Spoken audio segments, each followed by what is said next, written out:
Assalamu alaikum and a very warm welcome to you all students. Here Maliha Niaz, your SST teacher, and today we are going to start history section. Our first unit of history section is the early Muslims.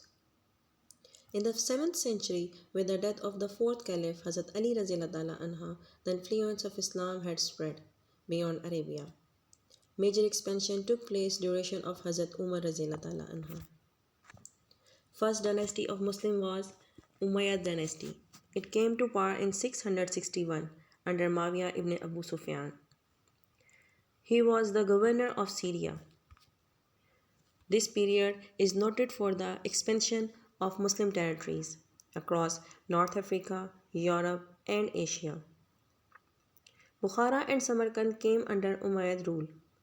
Under Muhammad bin Qasim, Arabs invaded Sindh and captured land up to the Multan.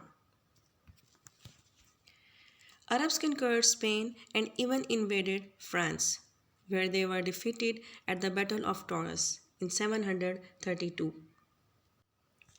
After this battle, Muslims became more stronger when they established new capital city that was Cordoba as their capital city. It was the finest city of the world.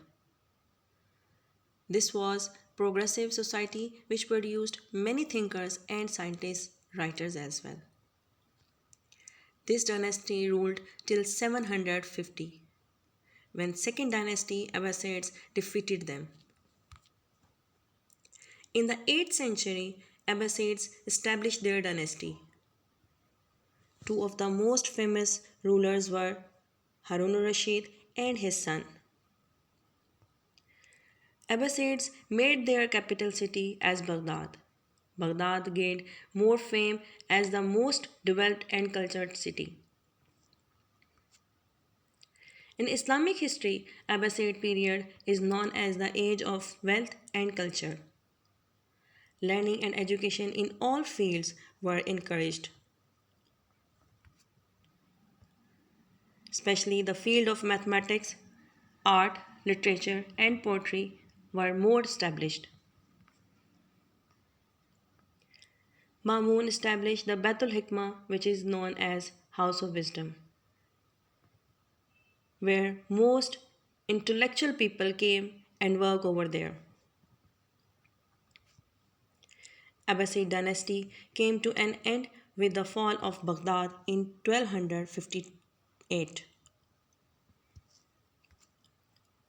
Students, you have to find out the reason that why Abbasid rule as known age of wealth and culture. In case of any problem, you may ask over here. Have a nice day and thank you so much.